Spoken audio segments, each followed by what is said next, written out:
Conte-nos tudo. Bom, essa do Zema no sábado, né? Realmente.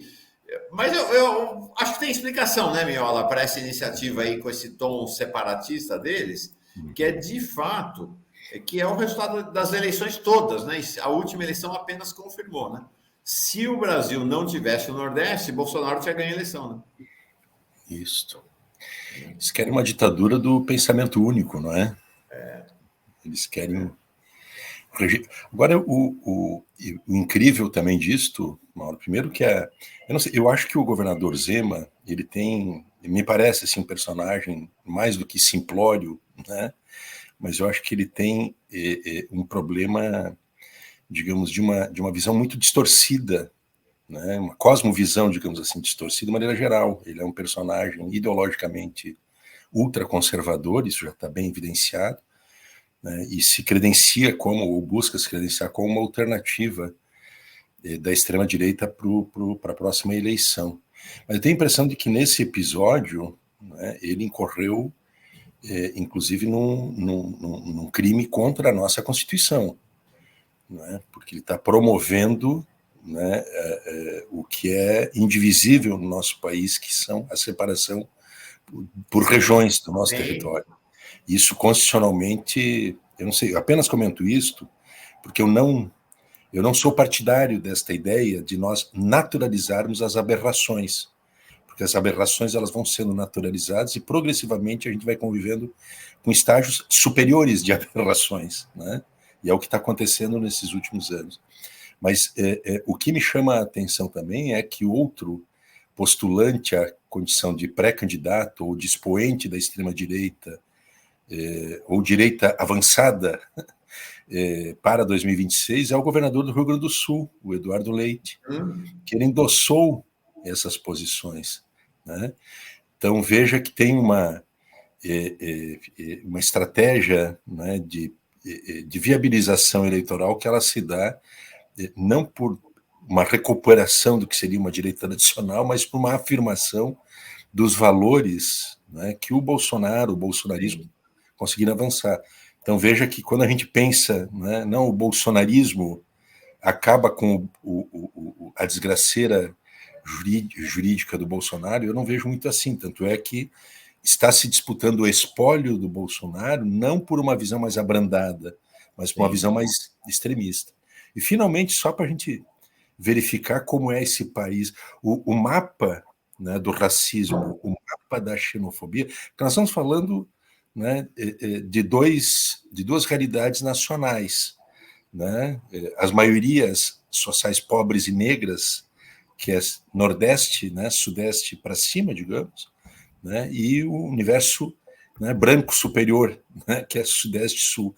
Então, esse mapa do racismo e da xenofobia, que ele é defendido, né, por esses personagens, Zema e Eduardo Leite, ele corresponde ao mapa da imigração brasileira.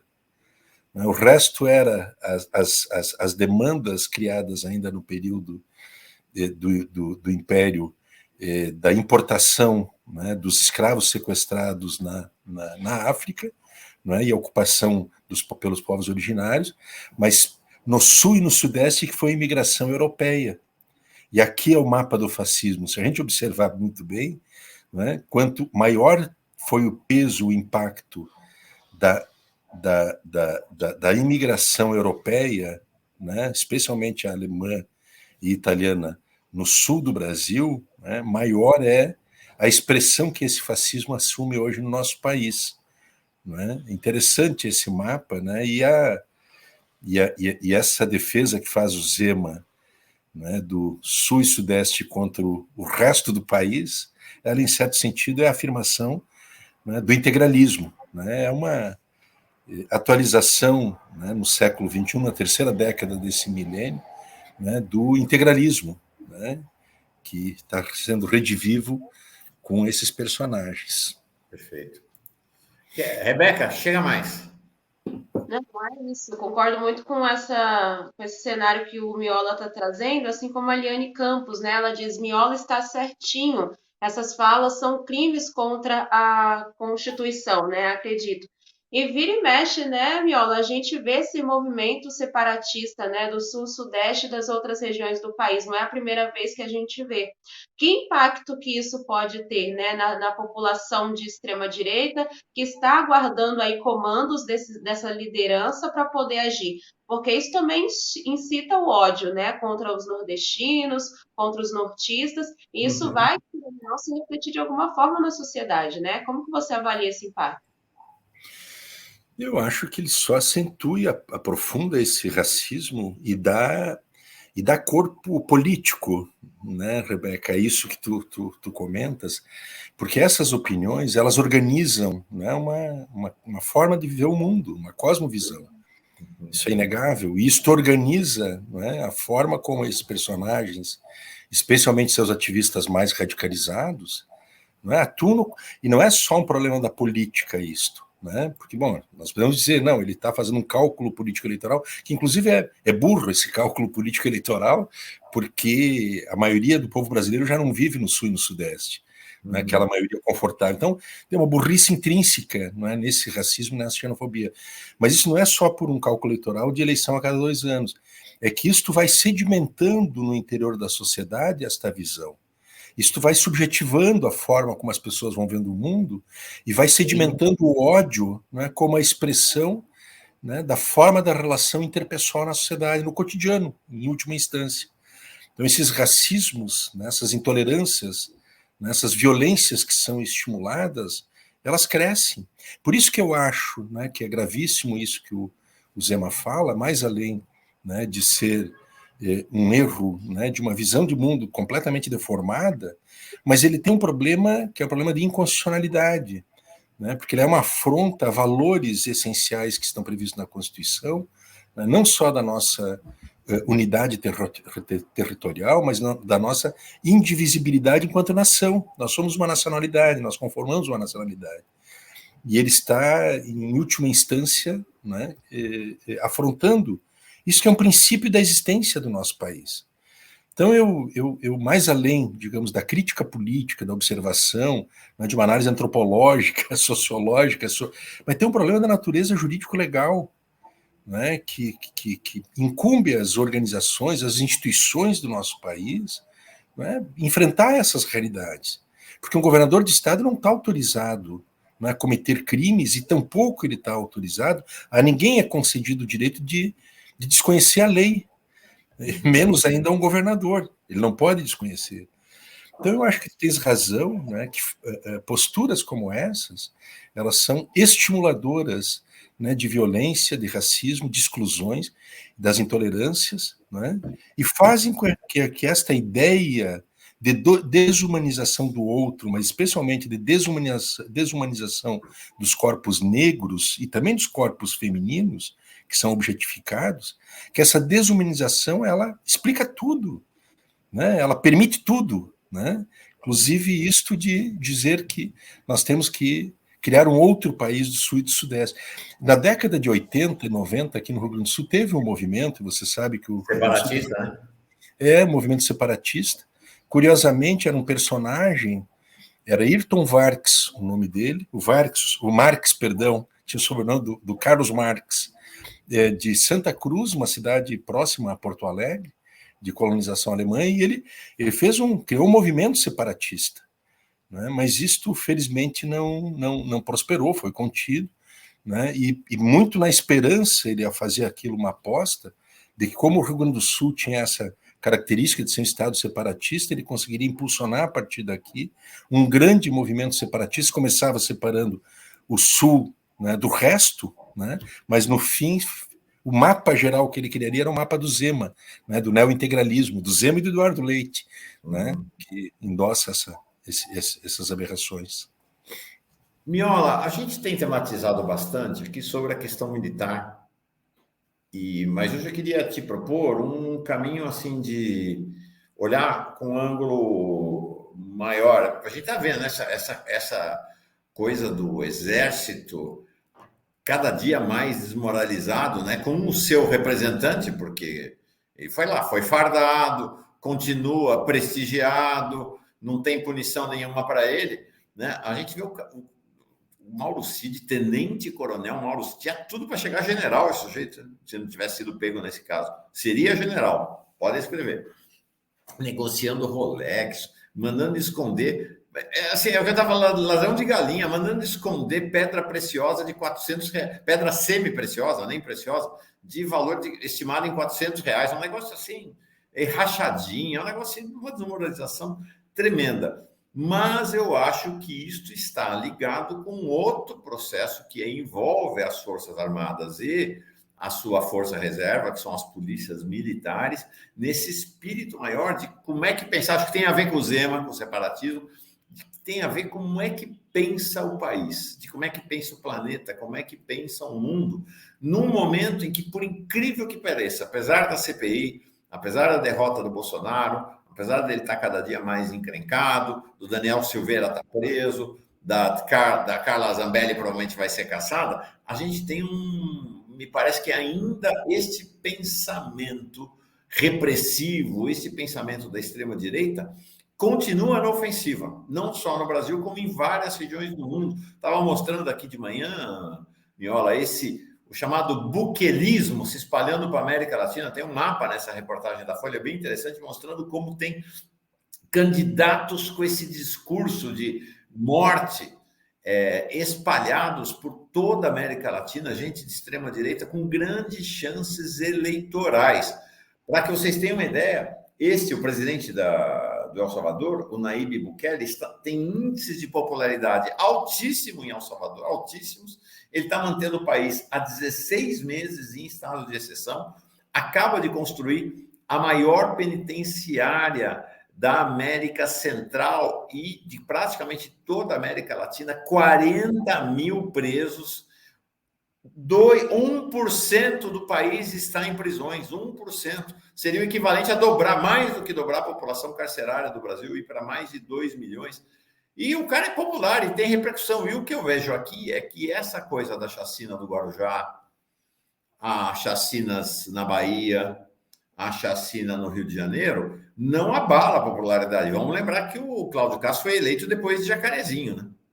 Com um índice de popularidade bastante alto. E o impressionante é que essa ideologia, esse pensamento, né? Então, estamos falando lá do Mauro Cid, as Forças Armadas, as polícias militares, a ideia da violência, começa a ganhar espaço até na esquerda, né? O governo da Bahia, os governos do PT na Bahia. A gente olha a resistência do governo Lula a isso, muito tímida, muito tímida. Parece que assim, há uma constatação de que esse pensamento está hegemônico e é melhor ou aderir ou não se meter muito com ele, né? Não combatê-lo abertamente.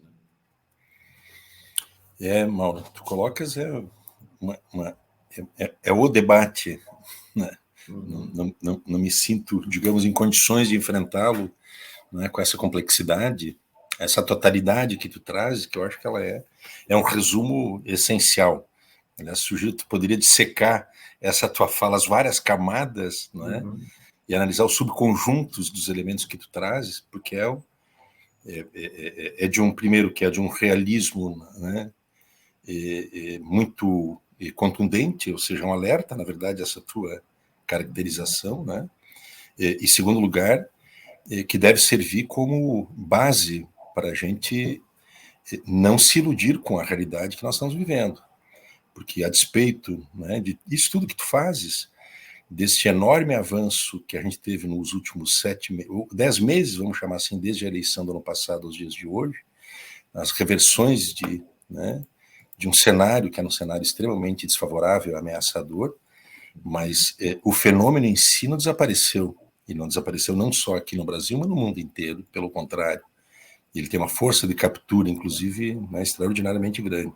Esse caso do Bukele que tu falas, por exemplo, eu adiciono aqui um aspecto que ele é ainda mais aterrador, né, que o Bukele, né, ele tem esse alto índice de popularidade, embora ele tenha quebrado o país, porque ele praticamente queimou 1/3 do produto interno bruto de El Salvador em aposta em bitcoins. Então veja a gravidade, não é, desse assunto, porque é um personagem que produz este efeito devastador para uma economia nacional inteirinha. Ele continua com essa altíssima popularidade, porque as posições extremadas que ele adota, né, esse punitivismo, né, ele encontra uma enorme ressonância, ele é aplaudido, né, ele é reconhecido, ele é uma... Então, eu acho que é uma etapa nova que nós estamos vivendo, porque eu vejo, pelo menos a gente tem conversado, me aventuro a pensar, Mauro e Rebeca, esta emergência da extrema-direita como uma força-movimento, e como ela é internacional e tem, digamos, expressões mais consolidadas em certos países, mas é uma expressão internacional, eu me permito imaginar que isso tem uma natureza sistêmica, tem um fator sistêmico geral que gera, né, essa força-movimento. E eu entendo que esse fator sistêmico internacional seja a própria crise do capitalismo nessa sua etapa, né, de um avanço, né, da financiarização das economias e os seus efeitos colaterais, né, que faz com que o neoliberalismo ele não consiga atender às necessidades e às urgências, né, de enormes contingentes populacionais. Estamos falando que mais da metade da população mundial, cerca de 5 bilhões de pessoas, né, vivem em situações, né, desesperadoras, né, em termos de insegurança alimentar, de insegurança, né, existencial e material. Então, eu vejo que este é um fenômeno, ele está associado a isto, e ele traz, então, né, um componente que é isto de uma... primeiro que é a estimulação de formas, né, individuais e fragmentárias de enfrentar a realidade, uma destruição do mundo do trabalho, as formas cooperativas e associativistas de trabalho elas desapareceram, e hoje nós temos formas individuais, os empreendedores, né, o capitalismo tem essa virtude de transformar os novos escravos em empreendedores, né, contemporâneos. E esse empreendedorismo, ele tem, em última instância, ele vai gerando no imaginário e na subjetividade humana, né, uma ideia falsa, né, de que as pessoas se fazem por si mesmas e, portanto, o Estado, né, um atravanco às suas... O Estado atrapalha, em última instância. Né? Então, eu acho que essas visões antissistêmicas, que elas são fortemente capturadas, né, pela extrema-direita, elas se conectam com formas, né, de gestão do Estado, formas autoritárias. Estas formas autoritárias que elas se justificam desde regimes gerais autoritários, que é o caso que a gente tem o Bukele, a gente teve no Brasil o Bolsonaro, o Trump é uma experiência de um autoritarismo para os padrões dos Estados Unidos, na Hungria, não é? Situações de estados de exceção permanente, mas o estado de exceção permanente não é só porque os caras são autoritários ou, né, tem uma percepção, né, punitivista. É porque o próprio sistema ele precisa dessa contenção, essas insurgências que podem surgir, né, de contingentes humanos que estão desiludidos, né, que já não confiam mais, né, em nada e caem numa situação de desespero. Então, essas são regimes de contenção. Então, eu acho que, em pano de fundo geral, eu sei que não responde em forma objetiva o que está me dizendo, Mauro, mas em pano de fundo geral, eu acho que é isto que está acontecendo e que convocaria, pelo menos, quem se propõe a gerir o Estado e produzir políticas públicas desde uma perspectiva distinta de inclusão, né, de reconstrução da nossa sociedade, de igualdade e de justiça, pressuporia a adoção de políticas públicas de Estado diferenciadas, inclusive na área da saúde e no combate às drogas. Eu acho que esse tema que o STF está aprovando agora, que é de uma liberalização do uso do cannabis para uso pessoal ou medicinal, pouco importa a diferença, mas ele é um fator, poderá ser um fator importante para reorientar a política de segurança no país e, consequentemente, para reorientar a política carcerária, porque muda tudo a partir disso. Então, eu acho assim, Maurício, não sei, eu sei que eu tangenciei tu colocasse um grande problema, quer dizer, uma postura socrática tua de buscar respostas, né, a inquietudes, né, profundas, mas eu acho que é um tema, né, crucial esse que tu trazes, né, e a necessidade que nós temos de produzir respostas de outro tipo a essas realidades que estão postas, e não apenas sermos reprodutores desses modelos, né, que vão aprofundando o problema e cada vez mais agravando essas realidades ao invés de superá-las. Rebeca? Não, é isso. Eu estou achando super interessante aqui a análise, concordo com tudo realmente. E vamos ver, né? Deixa eu mandar um abraço aqui para o Gabriel Santa Rosa, Mauro, que mandou um super sticker para gente durante essa conversa. E muitas pessoas aqui também concordando com o Miola nos nossos comentários. Perfeito. Miola, a Lara aqui está dizendo que eu tenho falado em mais de 300 mortos nos crimes de maio de 2006 e que eu estou errado, que seriam mais de, segundo ela, que ela está falando em 505 mortos. Então, a documentação, 505 mortos, aproximadamente 500 mortos, é o total de mortos, né? Segundo os números da apuração feita pela Comissão Nacional da Verdade, se não estou enganado, são 425 pessoas assassinadas, pessoas civis, pessoas vítimas das chacinas. O número chega a 500, contando o total de policiais militares e policiais civis também mortos. Miola, eu tenho uma questão, né, Rebeca, porque você falou de sistêmico, né?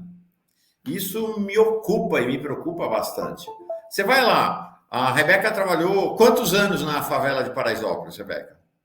Paraisópolis, 1 ano e meio, Capão Redondo, 5 anos. 5 São as anos. duas favelas, assim, né? Eu vivi ali atuando intensamente em Paraisópolis aproximadamente 2 anos. O que me deixa muito impactado, Miola, é que você vai lá em Paraisópolis, não sei se minha versão está equivocada, Rebeca. Este discurso punitivista do prende, mata, arrebenta, tem apoio na favela. Tem amplo apoio na favela. Amplo apoio na favela. Então, não é uma coisa meramente, né? Você falou essa coisa sistêmica, né? Que isso é um processo sistêmico.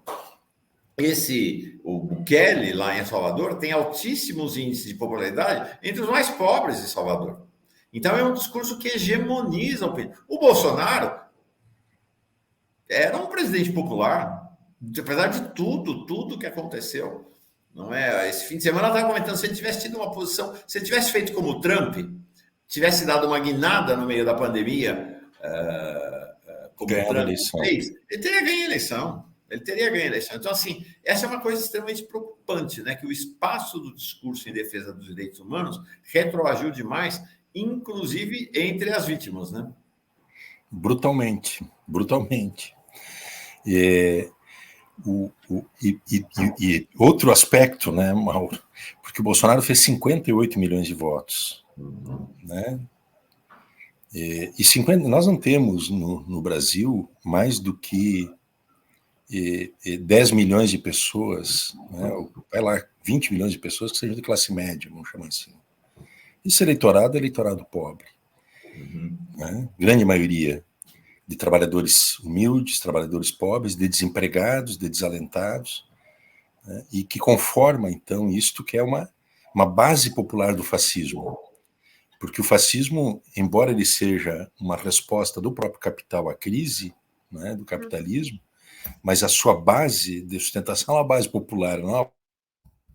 Né? Então, o fascismo tem essa base popular porque tem os demagogos, né, fascistas, eles têm essa capacidade, né, de capturar, né, simbolicamente esses enormes contingentes e se credenciar como alternativa, né, de representação dos interesses, então, dessas camadas de desvalidos, vamos chamar assim, não é?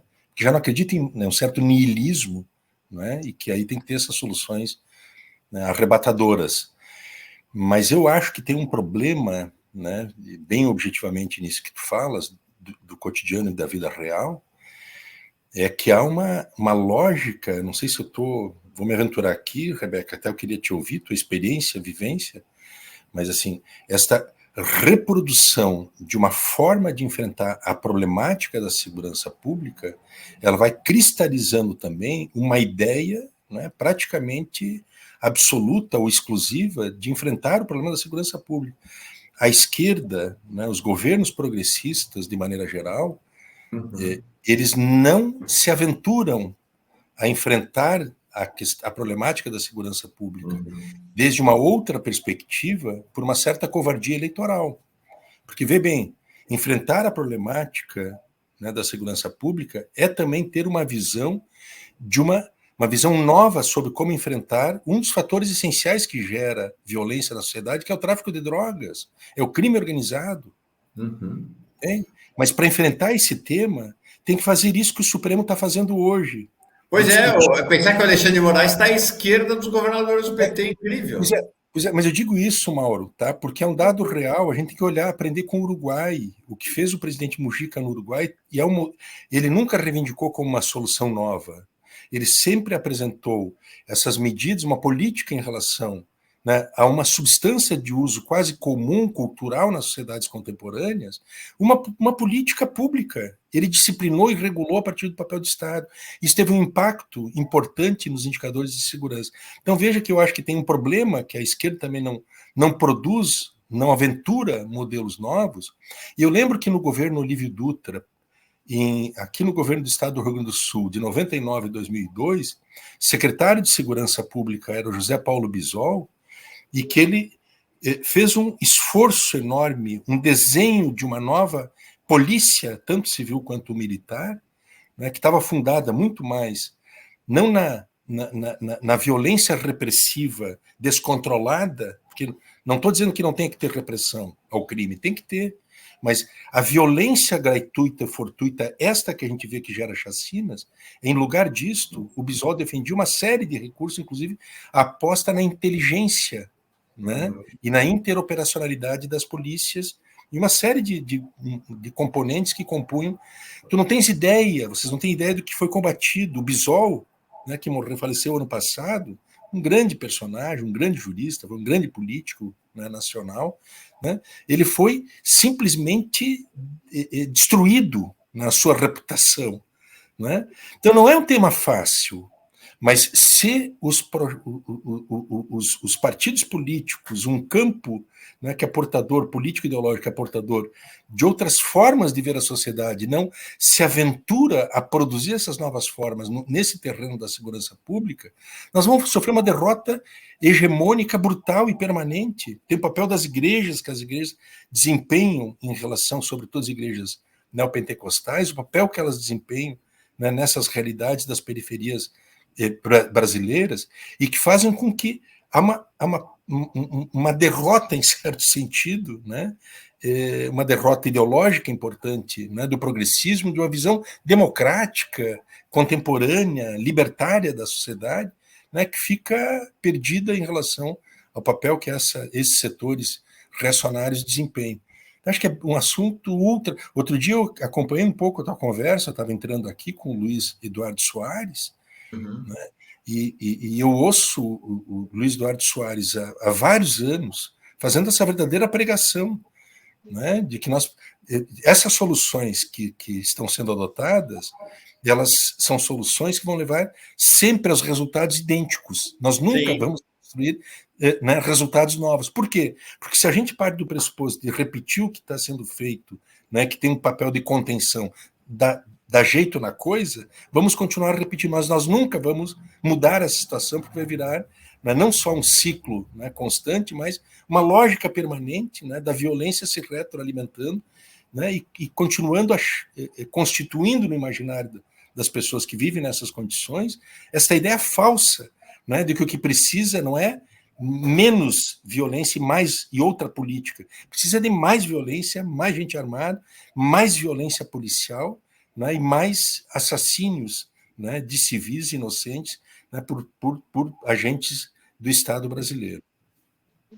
Exatamente, exatamente. Você trouxe essa questão aí, né, do caráter punitivista dentro das comunidades favelas, e sim, existe sim, né, esse sentimento, as pessoas também pensam assim, em grande parte, né, da população que mora dentro das periferias, porque é isso, né, é uma bolha lá dentro, uma bolha de violências, né, alguém colocou aí, mas vocês não sabem como que é a favela sem a atuação da polícia. Sim, nós sabemos como é a favela sem a atuação da polícia. A gente sabe de todas as problemáticas que existem lá.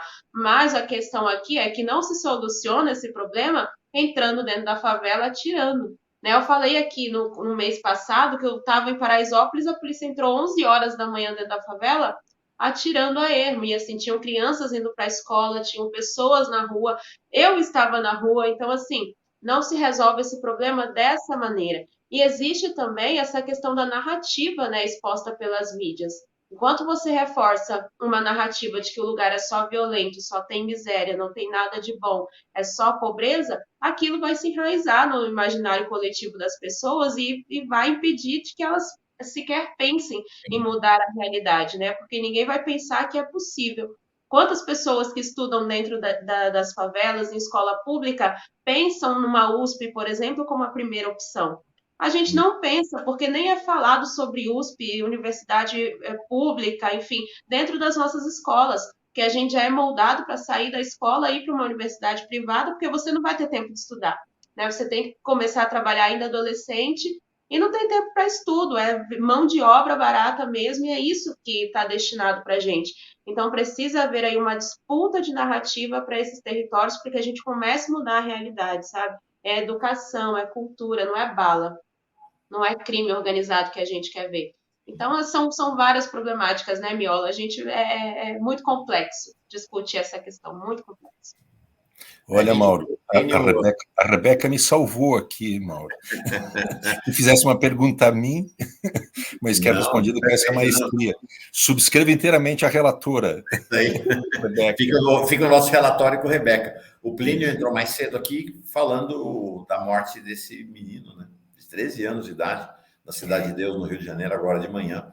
A polícia, em tese, perseguindo, né, não sei quem, e matou um menino de 13 anos. Minha pergunta é a seguinte: se uma criança de 13 anos for morta por um tiro de uma bala numa perseguição nos Jardins, em São Paulo, como Leblon, no Rio de Janeiro, o que acontece?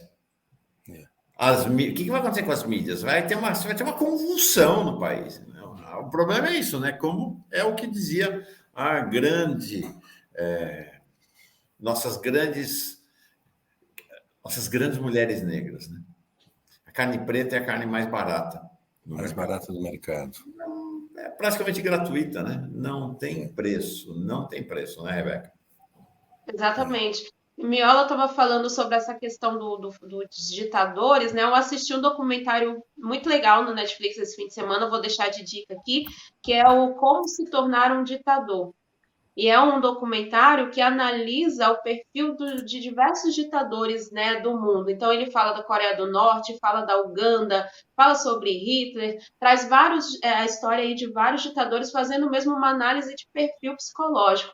Então, é isso. E eles são populistas, né? Os ditadores, eles são populistas, arrastam multidões, porque eles se colocam como solução de um problema que a sociedade ali está enfrentando. Né, Bolsonaro venceu por quê? Porque ele se colocou como a solução de um problema ali, né? É um conservadorismo, é pelo bem da família, e esse discurso acaba assim ganhando muitos seguidores. Então a gente consegue ver nesse documentário que cada ditador tem um discurso muito popular, muito populista, que aproxima aí a sociedade. Então fica de dica aí para a galera também. Valeu. Eu fiquei na dúvida aqui se era a Elza Soares mesmo, por isso evitei de falar. Elza Soares, ela mesmo. Elza Soares é a música dela mesmo. A carne mais barata do mercado é preta. É, exatamente. É isso mesmo. Miola, obrigado. Acho que foi. Não, obrigado. Foi um pouco inusitado aqui a nossa. Pois é. Não estava nos planos? Hein? Não estava nos planos, mas caminhamos. Não estava nos planos, não, sempre surpreendente. Só para não dizer que eu não falei das flores, né, mas um comentário, Mauro, um minuto. Ontem, na Folha de São Paulo de ontem, foi publicado um artigo do professor da USP e também articulista da Folha, o Conrado Hubner Mendes, juntamente com outros 2 autores da Universidade Federal de Minas Gerais, cujo título é Forças Armadas ainda são uma ameaça. Não é? Eu faço apenas essa menção, porque nós não entramos no tema, e é um tema tão central e permanente nesse período histórico mais a conjuntura, e que eu recomendo, então, eu acho que até eu te passei por WhatsApp ontem esse artigo, né, mas vale muito, né, e é importante que a gente vai transbordando de alguns nichos de análise de problematização sobre essa realidade muito restritos a isto que tu e a Rebeca têm feito aqui na revista Fórum e outros veículos também, né, da mídia progressista têm explorado e aberto espaço, mas ele passa também a ser, né, uma preocupação central de analistas e quem tem espaços na mídia, né, em geral, para trazer esse que é um tema chave que cobra, né, do governo Lula, com muita humildade, né, com muita serenidade, né, uma mudança de rumos. O modelo José Múcio Monteiro levou o país e o governo ao cadafalso. Não serve, né, da mesma maneira que nós falamos antes aqui sobre outros problemas e desafios cujas respostas são insuficientes. No caso, né, específico das Forças Armadas, o que está sendo feito é insuficiente e não só isso, é perigoso, né, porque continua sendo a ameaça central que nós temos. Agradeço muito aqui, vocês me desculpem eu me estender aqui nessa parte final. Um abraço grande, que tenhamos uma excelente semana. Um abração, gente. Obrigado. Obrigado a você. Boa semana, Miola. Boa semana.